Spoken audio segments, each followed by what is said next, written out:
Hey everybody, Weem here. Welcome to Oceanhorn. Boy, I've been playing this game quite a bit lately, and I'm here to introduce it to those of you who have not seen it before. Now, I'm going to kind of run around here and go through some of these basics while I'm explaining the game, and so you get a piece of that, but let me just kind of fill you in on some of the details of what this game is. So, Oceanhorn Monsters of Uncharted Seas, or Monster, I guess, singular there, is a game developed by Corn Fox and Brothers, and it's basically it's a single-player action game, action-adventure game that originally came out on iOS devices. So this is a port, but I will tell you right now, it's a good port. You can't even really tell. This is a remastered thing, and the controls and everything are great. I'm actually playing with an Xbox controller right now, and everything has worked very well. I've been very happy with that.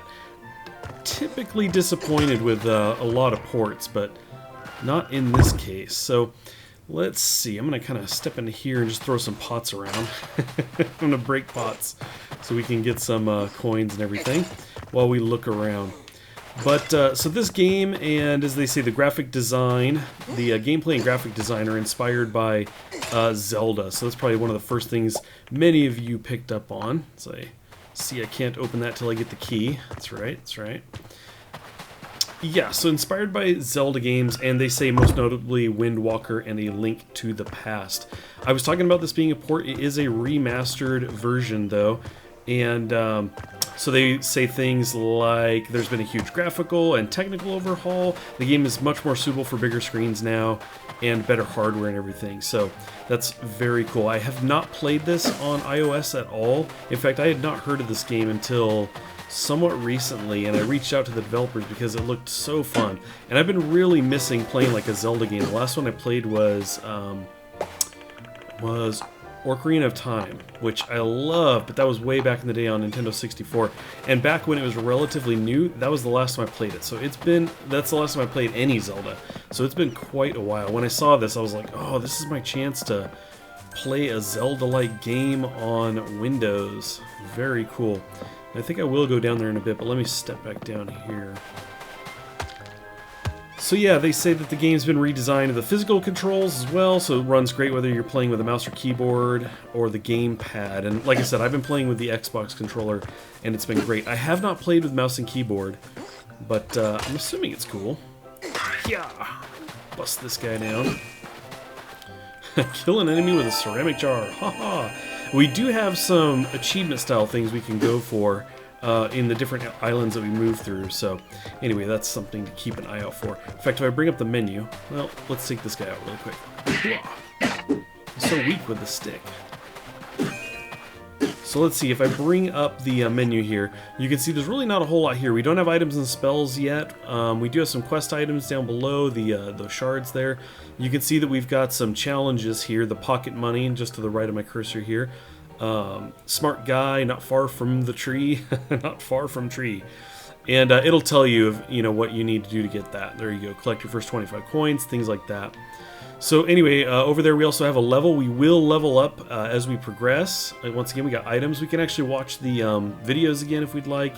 And of course we have some controls and everything. And we have playtime. We can see we're at 7 minutes so far. Let's go ahead and jump back out here. Now this series is going to be a little bit different than most of my series. We're going to probably just play this straight through, and what I mean by that is we're going to play, and a lot of times I edit out the really slow parts, or, in a lot of the games I'm playing, we're mining and collecting materials, so I'll cut that kind of stuff out. In this case, there's not really any of that. We're always kind of doing things, so I think this is pretty much going to be one long-running series. Now, how far will I go? I'm not entirely sure. I might go to the first major boss and leave it at that. We may go beyond that. I'm really not too sure. I also intend on leaving in cutscenes and things of that nature, so sometimes I cut those out in certain games, but I know that in those cases when I've done that, some of you had said you'd like to see those, and I think in this game it just kind of makes sense to leave those in because it's all part of the story. A lot of the games I'm playing, the story doesn't really matter. We're just kind of doing whatever we want. So anyway, we'll keep those in. And I will try to shut my mouth while they're going. So let's see here. I think that kind of covers the basics. So we're just going to keep going. If I think of anything else, we'll mention that. Okay, so now that I'm blabbering a bit less with the information that I have here, all of that information is here in front of me. I wanted to make sure you guys saw that, or rather heard it from me. You can see we need a master key to open this. I wanted to make sure you had all that basic information. You can also check the description of this video, and I will have links to various things. I never noticed these little rocks like popped into view here before. There we go. Might be something with the view distance. Let me think about this. Where was I? Where was that? Ah, this was the right way. Now, there's all kinds of little secret things around here, too. Little things you can find and bust up, so I like to look around and make sure I've got everything. Let's go ahead and jump down in here. Okay, we're in some caves here. Whoops, no! Go back down. I didn't mean to go up. I was trying to pick up the bottles, if possible. So let's see, we can bust this stuff up. Sometimes we'll get coins from that. Take this guy down with our stick. So we're going to gather coins and experience. Got the blue shard is experience there. Step up this way. Haha, the cliff. We do have a chest here. And you can kind of drop down single levels like this. Oh, I should have actually walked over a bit. I don't think there was anything over there anyway. But you can step down when there's kind of one block like this. You can step down, like I could step one more down, but you can't step up, so gotta kind of watch out for that. Let's see what we have here. Is there a sword by chance? Oh, just XP. I really want my sword. Give me my wood sword. Okay, cool. So we're gonna kind of cruise back this way. So I have played the game. I've played a good chunk of the game. The developer was kind enough to send along the game quite early. You guys are going to be seeing this video release on the day the game released on Steam, March 17th. But I'm playing this, what is today, March 9th? I'm recording, and I was playing it well before that, kind of getting used to everything. And I wanted to bring it to you guys, even though this isn't typically the kind of game I play. You know, I tend to play the big open world sandboxy things because I like to make things. I was really excited about this game, and then in playing it, I couldn't stop playing it. And I thought, you know what, I gotta show you guys this game, show you my experience with the game and everything, because I would play and I would stop, and I'd put it down and say, okay, that's good, I'm gonna go do something else, and then like 10 minutes later I'd be coming back into Steam going, nah, I want to play some more. Let's keep going. I don't know if this goes anywhere, I can't remember. Let's step in here. Aha! More caves. So yeah, I've been really enjoying my time with this game. Quite fun. Now, one of the things too, some of you know this because sometimes I mention this or talk about this. I do not like puzzles. I really like games with puzzles in them. Kind of can drive me crazy. And the reason why is I'm actually just really impatient. That's the big problem. And if I can't solve a puzzle right away, or at least pretty quickly, then I just get kind of irritated. I'm like, okay, this is boring. So anyway, I know some people are really into puzzles. I'm definitely not saying puzzles are wrong by any means. I know some people are way into them in games, but they just aren't my thing. Ugh. Definitely not my thing. So I know I haven't really talked much about the controls. You can see we've got the X, Y, A, B up at the top left, X being my attack. Y is for magic spells that we don't have yet. I can actually hit A to dash. It's also what we use to pick things up. And when we pick things up, I can tap it and pick it up and carry it. Or I can hold it, and if I'm holding A, then whichever direction I'm facing and I let go, I'm going to chuck it. And it's kind of cool because they tend to go right for enemies when you're kind of facing them, like the distance. You know, they can be right up close or far away or at an angle. Even if you're not pointed exactly at it, it will still go and hit them. It seems to know, like, I know you meant to hit the enemy, so let's do that. Now, there's all kinds of different, you know, puzzles or these elements to these puzzles. So this is kind of one here. We can see it says push objects with the action button. So we can actually push this block around, and then you'll see this button with a red dot on it. So if we stand on this, it's going to open that guy. But it's one of those things where if I step off, it moves back up. So all buttons that are red will work that way. So we can actually just move this guy over and then set it on top of the button. Now, in some of the puzzles, there's actually a rounded button on the ground that has two circular kind of arrows pointing in these angles, like forming a circle, and that's to kind of reset things, because sometimes you may push a block into a wall, and then that's it, it's stuck, because you actually can't pull any blocks, you can only push them. So in those cases where that could happen, there's a button to reset the puzzle, which is cool. So here we go. I think we might get a key maybe here. Let's see.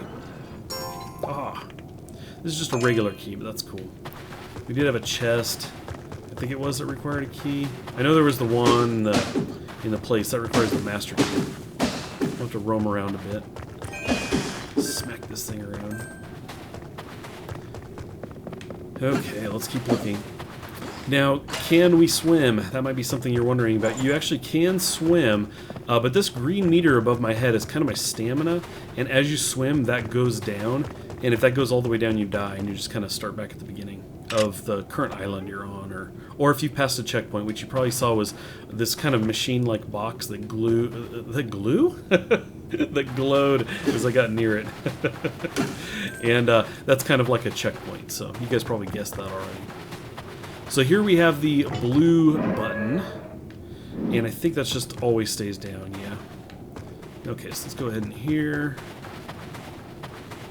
Just gotta bust these guys up. Now it is kind of funny, I was collecting a whole bunch of coins and did eventually come across the shop, but the stuff seemed really expensive and I never bought anything.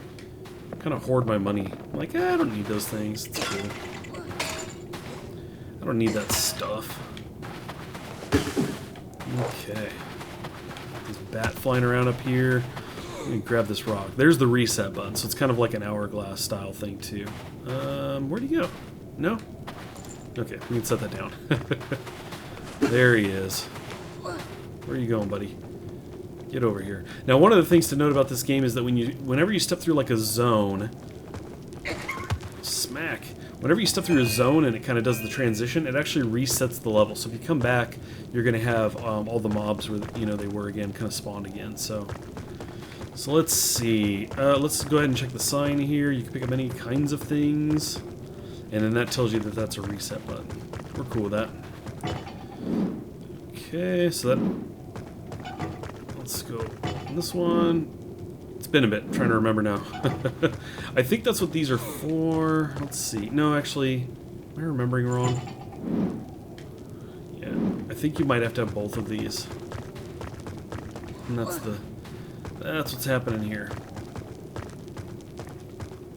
I think my draw distance is reset. There we go. Things are kind of spawning in as I get close to them. I will tweak that a bit later. Here we go. We've got our mother's necklace. It seems like no ordinary pendant. That's cool. Come on, sword. There we go. Sword and shield. Oh, yeah. Get father's sword and shield. Not far from the tree. So there's that achievement. We get some XP. We have leveled up. So it tells us we can press start. We can go ahead and hit start here. So we got some coins and everything. There you go. You can see our XP going up. There's nothing for us to select or anything. There's no, skills or anything like that. At least I haven't played far enough to see anything like that. So I guess I'm assuming. But anyway, we're going to go up here and we are going to smack this guy. And there we go. And they tend to do that with everything that you hit. These puzzles, you flip a switch or hit a button, it'll pan over to what it is that's connected to it. Okay. Cool. So now we got this block. I think... I don't think we really need it. I think we can just push it in the water. Get out of the way! What does this say?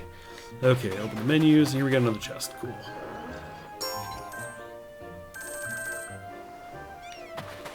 Okay, we got some money.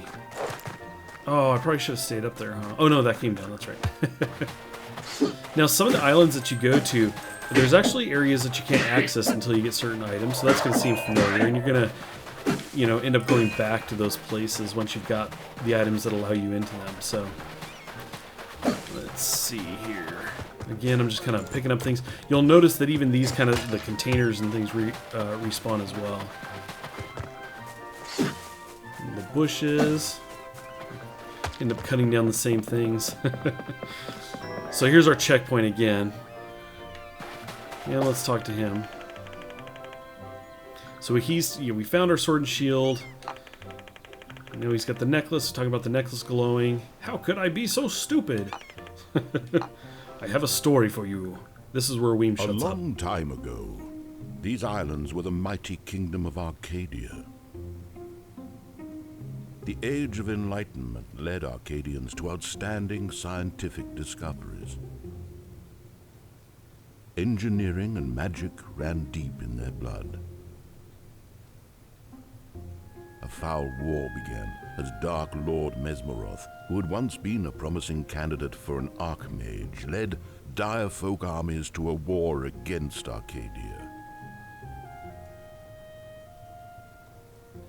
With the aid of his dark magic and the dire folk, Mesmeroth dug deep into the ground and brought to daylight something that should have stayed in the depths of the earth.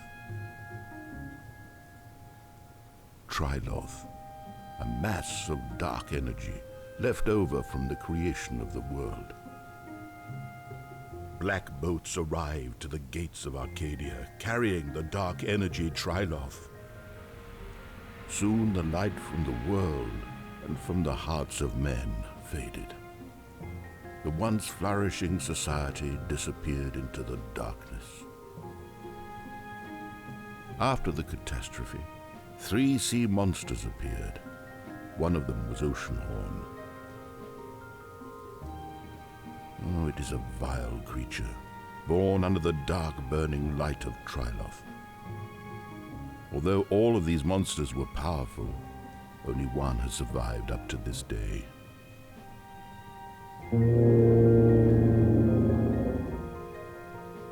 Oh, it is getting late, kid. Return to me in the morning.